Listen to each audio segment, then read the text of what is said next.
Hey guys, welcome back to wanted. So I think 7 days అయింది videos చేయకుండా. కొంచెం gap వచ్చింది, ఇంటి దగ్గర పర్సనల్ వర్క్స్ ఉండే, సో అవి కొంచెం ప్రోగ్రెస్లో ఉన్నాయి.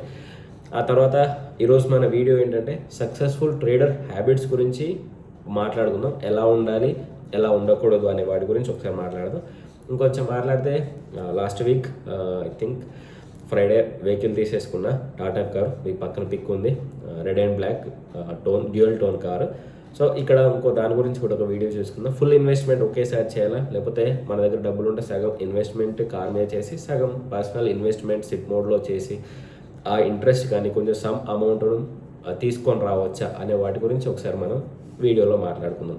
ఓకే, ఈరోజు మన వీడియోలో ఏంటంటే సక్సెస్ఫుల్ ట్రేడర్ హ్యాబిట్స్ ఎలా ఉండాలి, ఎలా ఉండకూడదు అనే వాటి గురించి ఒకసారి మాట్లాడదాం. So first point, think for themselves. So first తన గురించి తాను ఆలోచించుకోవాలి. So first think for themselves, వాళ్ళ గురించి వాళ్ళు ఆలోచించుకోవాలి అన్నట్టు. సో నీకేం కావాలి ఫస్ట్, ఓకే, నీ ఫ్యామిలీకి ఏం కావాలి, నీ గోల్స్ ఏంటి. సో నీకు కొన్ని గోల్స్ సెట్ చేసుకుంటే వాటి కోసం వర్కౌట్ చేయడంలో నువ్వు చాలా ఇన్వాల్వ్ అవుతావు అన్నట్టు. ఏదిలాంటి గోల్స్ సెట్ చేసుకోకపోతే జస్ట్ లైట్ తీసేసుకుంటావు. అలాంటి 2024 అయిపోయింది, నెక్స్ట్ 2025 వస్తుంది అన్నట్టు. సో 2025కి నీ గోల్స్ ఏంటి, 2024లో నువ్వు ఫుల్ఫిల్ చేసుకున్న గోల్స్ ఏంటి. ఒకవేళ 2024 ఇయర్ ఎండ్లో అనుకుంటే అవి 2024లో ఫుల్ఫిల్ అవుతున్నాయా లేదా. థింక్ ఫర్ దెమ్సెల్వ్స్ అన్నట్టు. తన గురించి తను ఆలోచించుకోవాలి. అలా ఆలోచించుకున్నప్పుడు మాత్రమే ఫస్ట్ నీకు ఇంట్రెస్ట్ వస్తుంది వర్క్ చేయడానికైనా, లేకపోతే ఏదైనా ఎర్న్ చేయడానికైనా, లేకపోతే స్టాక్ మార్కెట్ నేర్చుకోవడానికైనా, ఎనీథింగ్. ఒక్కసారి తన గురించి తను ఆలోచించుకొని నీకేం కావాలి అనేది ఒక ట్రాక్లో పెట్టుకున్న తర్వాతనే, నీకు కొన్ని గోల్స్ క్రియేట్ అయిన తర్వాతనే కొంచెం డిటర్మినేషన్ వచ్చేసి వర్క్ చేస్తూ ఉంటావు అన్నట్టు. So first point, think for themselves. Okay, ఇది సక్సెస్ఫుల్ ట్రేడర్స్ ఉండాల్సిన కొన్ని హ్యాబిట్స్ అన్నట్టు. Next point, don't care when others disagree. So ఇప్పుడు నువ్వు ఒక చార్ట్ చూస్తున్నావు, లేకపోతే ఒక స్టాక్ గురించి చూస్తున్నావు, లేకపోతే కొంచెం స్టడీ చేస్తున్నావు అన్నట్టు. So don't care when others disagree అంటే, సో ఇప్పుడు నీకు ఈ పర్ఫెక్ట్ స్ట్రాటజీ ఉంది, ఈ సెటప్ నీ దగ్గర ఉంది అన్నప్పుడు, లేదు లేదు లేదు ఇది కరెక్ట్ కాదు, ఇది ఇలా తిరగదు, ఇలా కిందికి వచ్చి పైకి వెళ్తుంది అని వాళ్ళు చెప్పినప్పుడు, లేదు నీ సెటప్ ప్రకారం నీకు కరెక్టే అనిపించినప్పుడు వాళ్ళ గురించి ఆలోచించకు. Don't care when others disagree. So వాళ్ళు డిసగ్రీ అయినా కూడా నువ్వు పట్టించుకోవాల్సిన అవసరం లేదు. ఎందుకంటే నీ సెటప్ ఆల్రెడీ వర్కౌట్ అయింది, నీ స్ట్రాటజీ వర్కౌట్ అయినప్పుడు పక్క వాళ్ళ గురించి థింక్ చేయాల్సిన అవసరం లేదు కదా. సో వాళ్ళు తప్పయ్యే ఛాన్సెస్ చాలా ఎక్కువ ఉంటాయి, నువ్వు రైట్ అయ్యే ఛాన్సెస్ చాలా ఎక్కువ ఉంటాయి. Okay, don't agree don't care. Okay, don't agree with them if you are correct, that's it. Okay, ఈ second point. Next are always learning. So third point ఏంటంటే ఆల్వేస్ లర్నింగ్లో ఉండాలి అన్నట్టు. ఇప్పుడు ఒక 1 month చదివేసా, నాకు మార్కెట్ వచ్చేసింది, ఇంకా నేను పర్ఫెక్ట్ అయిపోయినా అనే విధంగా ఉండకూడదు. సో ఇంకా దీంట్లో బెస్ట్ ఏం చేయగలవు, దాంట్లోకి వెళ్ళి ఇంకా బెస్ట్ నీకు సింపుల్గా ఎగ్జాంపుల్ ఏంటంటే, స్టార్టింగ్లో ఒక బిగినర్ ఒక 10 to 20 ఇండికేటర్స్ వేసేసుకుంటాడు చార్ట్ పైన.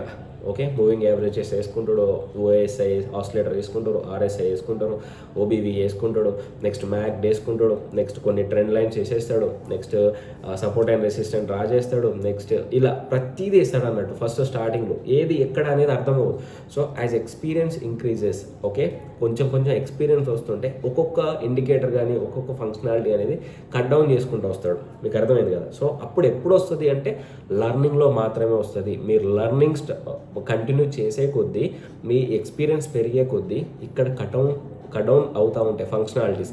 ఫైనల్గా మీకు వచ్చేది ఏం తెలుసా, ఒక ప్రైస్ యాక్షన్ పైన డిపెండ్ అయి ఉంటారు. Price action just 1 or 2 moving averages, that's it. ఈ ఫైనల్గా ప్రైస్ యాక్షన్లో మీరు పర్ఫెక్ట్ అవుతారు అని అన్నప్పుడు మీరు ట్రేడింగ్లో పర్ఫెక్ట్ అయినట్టు. సో ఇది third point. Don't participate in market debate. So ఇదే చెప్పా కదా ప్రీవియస్గా, డోంట్ అగ్రీ అన్నట్టు. So don't care. Okay, don't participate in market debate. So ఇద్దరు ఒక 10 మంది ఫ్రెండ్స్ డిస్కస్ చేస్తున్నారు, లేకపోతే ఒక 4 to 5 members డిస్కస్ చేస్తున్నారు. సో నువ్వు ఇది చేస్తున్న తప్పు, నువ్వు ఆల్రెడీ కొంచెం అమౌంట్ ఎర్న్ చేస్తున్నావు. ఓకే, అమౌంట్ ఎర్న్ చేస్తున్నప్పుడు నువ్వు దాంట్లో డిబేట్లో పాల్గొని ఇది కరెక్ట్ కాదు, ఇది కరెక్ట్, ఇది తప్పు, ఇది రైట్, ఇలా డిబేట్ పెట్టుకోవడం వల్ల నీకు కన్ఫ్యూజన్ క్రియేట్ అవుతుంది అన్నట్టు. నువ్వు ఏదైతే పర్ఫెక్ట్గా ప్రిపేర్ అయ్యి కంటిన్యూ అవుతున్నావో దట్స్ ఎనఫ్. సో వాళ్ళతో నువ్వు డిబేట్ పెట్టుకోవాల్సిన అవసరం లేదు. నువ్వు ఎంతో కొంత ఎంతో కొంత అమౌంట్ సంపాదిస్తున్నావు, వాళ్ళు ఇంకా స్టిల్ లెర్నింగ్ స్టేజ్లో ఉన్నారు, లేకపోతే వాళ్ళ స్ట్రాటజీ ప్రకారం వాళ్ళు ఎర్న్ చేస్తున్నారు అన్నప్పుడు నువ్వు వాళ్ళతో డిబేట్ అవసరం లేదు. నీకు అర్థమైంది కదా, ఎవరితో డిబేట్ అవసరం లేదు మార్కెట్లో, ఎవరితో కాంపిటీషన్ లేదు, ఎవరితో ఏమంటారు డిస్కషన్ లేదన్నట్టు. నువ్వు ఓన్గా నువ్వు ఎంతైతే సంపాదిస్తున్నావో అది ఒక కన్సిస్టెంట్గా కంటిన్యూ చేయి, సరిపోద్ది. వాళ్ళు ఇన్ని సంపాదిస్తున్నారు, నేను ఇంతే సంపాదిస్తున్నా, వాళ్ళు ఇంత పొడగొడుతున్నారు, నేను ఇంతే పోగొట్టుకుంటున్నా అనేది ఆలోచించకూడదు. Continue with your plan, continue with your setup, continue with your strategy అన్నట్టు. So next point, cut losses quickly, stop loss అనేది. సో రిస్క్ రివార్డ్ అనేది చాలా ఇంపార్టెంట్. ఎవరైతే ట్రేడింగ్ చేస్తున్నారో, ఎవరైతే F&Oలు ఉంటారో వాళ్ళకి రిస్క్ రివార్డ్ చాలా ఇంపార్టెంట్. ఎప్పుడైనా స్టాక్ రివర్స్ అయ్యి మనకు అపోజిట్లో వెళ్తున్నప్పుడు తొందరగా లాసెస్ కట్ చేయాలి. ఎందుకంటే అది ఎక్కడి వరకు వెళ్తుందో తెలియదు, మళ్ళీ ఎక్కడ ఉన్నాయో లెవెల్స్ తెలియదు అన్నట్టు. ఒకవేళ నెగిటివ్ న్యూస్ వచ్చినా, లేకపోతే అది టెక్నికల్గా బాగాలేకపోయినా, అది కంటిన్యూగా ఫాలో అవుతూ ఉంటే కొద్దీ మనకేంటంటే ఎక్కడి వరకు సపోర్ట్ ఉందో తెలియదు అన్నట్టు. అందుకే ఎంత తొందరగా పాసిబుల్ అయితే అంత దగ్గర స్టాప్ లాస్ పెట్టేసుకొని కట్ యువర్ లాసెస్ క్విక్లీ అన్నట్టు. Next, there opinion matches price action. So ఇప్పుడు మనకు కొంచెం ఎక్స్పీరియన్స్ పెరిగే కొద్ది ఏమవుతుంది అంటే మన ఒపీనియన్ అనేది ప్రైస్ యాక్షన్కి మ్యాచ్ అవుతూ ఉంటుంది. నేను టెలిగ్రామ్ గ్రూప్లో ఆల్వేస్ డిస్కస్ చేస్తూ ఉంటాను, ఒక స్టాక్ టెంపరీగా పుల్ బ్యాక్ అవుతుంది అని టెన్షన్ పడకండి, ప్రైస్ యాక్షన్లో సపోర్ట్ ఎక్కడ ఉంది అనేది మ్యాచ్ చేసుకొని పెట్టుకొని అక్కడి వరకు వెయిట్ చేయండి అని టెలిగ్రామ్ గ్రూప్లో మాట్లాడుతూనే ఉంటాయి. ఎక్కడైతే సపోర్ట్ ఉంటుందో అక్కడి వరకు వెయిట్ చేయండి. వెయిట్ చేస్తే స్టాక్ రాలేదనుకోండి, నీకు వచ్చిన స్టాక్తో ఇన్వాల్వ్ అవి బై చేయాలి. ఈ స్టాక్ ఇక్కడికి రాకుండా మధ్యలోనే ఎగిరిపోయింది అనుకో, మళ్ళీ ఇక్కడికి వస్తేనే బై చేయండి. లేకపోతే ఆ సపోర్ట్ లెవెల్స్ మీరు అనుకున్న వరకు, ఇక్కడ కాకపోతే నెక్స్ట్ టైం అయినా ఆ సపోర్ట్ వచ్చే వరకు వెయిట్ చేయాలి. ఓకే, మీ ఒపీనియన్ అనేది ప్రైస్ యాక్షన్కి మ్యాచ్ అవ్వాలి. మ్యాచ్ అయినప్పుడు మాత్రం మీరు ఒక హ్యాబిట్లో సక్సెస్ అవుతున్నట్టు. లేదు ర్యాండమ్గా ట్రేడ్ తీసుకుంటే అది ఎక్కడి వరకు పడుతుందో తెలియదు, ఎక్కడి వరకు పెరుగుతుందో తెలియదు అన్నట్టు. అందుకే మన ఒపీనియన్ అనేది ప్రైస్ యాక్షన్కి మ్యాచ్ అవ్వాలి. Okay, next, trade small. Initial డేస్లో ఏం చేస్తామంటే మనం చాలా అమౌంట్ పెడతా ఉంటాం. 50,000 1 lakh ఉందా, కుమ్మరిచ్చే అందులో F&Oలో, తర్వాత నెక్స్ట్ డే 0 ఉండాలి అకౌంట్లో. అలా బిహేవ్ చేయకూడదు. ట్రేడ్ స్మాల్, తక్కువ అమౌంట్తో ట్రేడింగ్ చేయాలి. తక్కువ అమౌంట్తో ట్రేడింగ్ చేస్తూ నేర్చుకోవాలి. సింగిల్ క్వాంటిటీ, ఒక ప్రైస్ యాక్షన్ పైన టెస్టింగ్ చేస్తున్నప్పుడు, ఒక సెటప్ పైన టెస్టింగ్ చేస్తున్నప్పుడు ఒక సింగిల్ క్వాంటిటీ తీసుకోండి, ఎనఫ్. సింగిల్ క్వాంటిటీకి సక్సెస్ అయినప్పుడు స్లోగా మీరు క్వాంటిటీ పెంచేసుకుంటూ వెళ్తే ఆటోమేటిక్గా సక్సెస్ అయిపోతారు కదా. సో అది మీరు చేయాల్సింది. ట్రేడ్ స్మాల్, మీరు పర్ఫెక్ట్ అయ్యే వరకు ట్రేడ్ స్మాల్. మీకు ఇంకోటి, ఎప్పుడైతే అన్నౌన్ స్టాక్ తెలీదు, కొందరు చెప్తున్నారు మీ సెటప్ కూడా మ్యాచ్ అవుతుంది, అది కొంచెం తెలియని స్టాక్ అనుకున్నప్పుడు కూడా కొంచెం అమౌంట్ మాత్రమే పెట్టుకోండి, ఎక్కువ అమౌంట్ పెట్టకూడదు. ఫర్ ఎగ్జాంపుల్ ఇన్ఫోసిస్లో నీ ట్రేడ్ సెటప్కి కరెక్ట్ అయినప్పుడు ఎక్కువ అమౌంట్ పెట్టుకోవచ్చు, ఎందుకంటే పడిపోయినా లేస్తుంది. ఓకే, ఇది నోన్ కంపెనీ. లేదు ఏదో ఒక చిన్న స్టాకు, లేకపోతే మనకు తెలియని స్టాక్ ఎక్కడో యూట్యూబ్లో లేకపోతే వెబ్సైట్లో చూసా, ఈ స్టాక్ తెలీదు, దీనికంటే ఇన్ఫోసిస్ కంటే ఎక్కువ పెడతా అనే ఆలోచన నీకు రాకూడదు అన్నట్టు.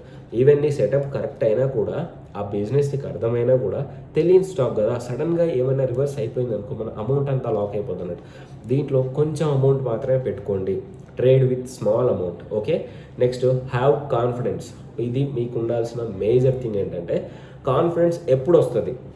మేజర్గా మనకు కావాల్సింది కాన్ఫిడెన్స్ ఉండడం కాదు. అసలు కాన్ఫిడెన్స్ ఎప్పుడు క్రియేట్ అవుతుంది అంటే, నువ్వు ఒక స్ట్రాటజీని పర్ఫెక్ట్ అయినప్పుడు, నువ్వు ఒక సెటప్ని పర్ఫెక్ట్ అయినప్పుడు. For example, live example, car driving ఉంది.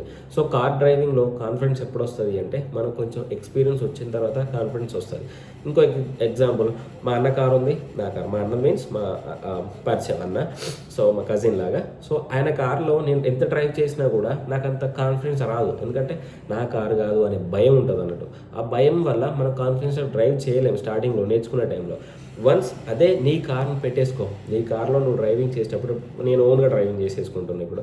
సో ఎప్పుడే అవుతుంది, ఏమన్నా అయినా కూడా పర్లేదులే, నాదే కదా. పక్క వాళ్ళది ఏమైతే, అమ్మో భయం, పక్క వాళ్ళది కదా కారు, ఏమన్నా అయితే ఎలా, ఇప్పుడు నాదే కదా, మళ్ళీ చేంజ్ చేసుకుందాంలే. ఈ కాన్ఫిడెన్స్ అని నీకు ఎప్పుడు బిల్డ్ అవుతుంది అంటే, నీకు ఎక్స్పీరియన్స్ వచ్చే వరకు, ఎక్స్పీరియన్స్ వచ్చాకనే కాన్ఫిడెన్స్ వస్తుంది. దాని కొరకు ఒక perfect strategy, perfect setup create చేసుకొని పెట్టుకోవాలి. కొన్నిసార్లు డౌన్ మార్కెట్లో పని చేయవు, కానీ ఆ లెవెల్స్ అనేవి పర్ఫెక్ట్గా పనిచేసే ఛాన్సెస్ ఉంటాయి. కొంచెం ఆ లెవెల్స్ క్రాస్ అయ్యి, సపోర్టింగ్ క్రాస్ అయ్యి కిందికి వచ్చినా కూడా అక్కడి నుంచి ఇమ్మీడియట్గా రివర్స్ అయ్యే ఛాన్సెస్ ఉంటాయి. ఓకే, కొన్నిసార్లు ఏంటంటే ఈ ప్యాటర్న్ పర్ఫెక్ట్ ఫామ్ అవ్వకపోవడం వల్ల ఇలాంటి డౌన్ఫాల్లో కూడా అది ఆ పర్ఫెక్ట్ ప్యాటర్న్ కోసం వెయిట్ చేస్తుంది అన్నట్టు. అది మనకు అర్థం చేసుకోవాలి. కొంచెం లేట్ అయినా పర్లేదు, రివర్స్ అయ్యే ఛాన్సెస్ చాలా ఎక్కువ ఉంటాయి. Next last and final, never quit. So ఒక 5 days చేస్తున్నా, నాకు కొంచెం లాస్ వస్తున్నాయి, మళ్ళీ గ్యాప్ ఇచ్చా, మళ్ళీ ఒక 10 days చేసా, మళ్ళీ లాస్ వచ్చాయి, మళ్ళీ ప్రాఫిట్ వచ్చింది, లాస్ వచ్చింది, ఇలా కాదు.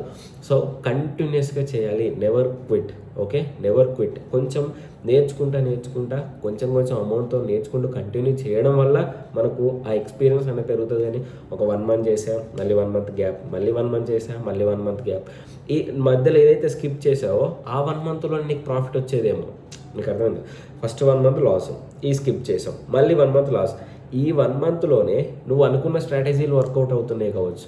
సో ఇక్కడ పర్ఫెక్ట్ అయ్యి బ్యాలెన్స్ అయ్యి నీకు కొంచెం రిస్క్ రివార్డ్లో ప్రాఫిట్ వచ్చేది అన్నట్టు. అందుకే ఎప్పుడు క్విట్ చేయకండి. అన్ని మార్కెట్లో మీరు నేర్చేసుకోండి, ఏ మార్కెట్కి ఏది సెటప్ క్రియేట్ అవుతుంది అనేది అర్థం చేసుకొని మీరు ముందుకెళ్తే ఈజీగా వచ్చేస్తుంది ట్రేడింగ్ అనేది. నేనైతే ట్రేడింగ్ చేయను, స్వింగ్ ట్రేడింగ్ లేదా పొజిషనల్ ట్రేడింగ్ ఇలా చేస్తూ ఉంటాను. Thank you. జై హింద్.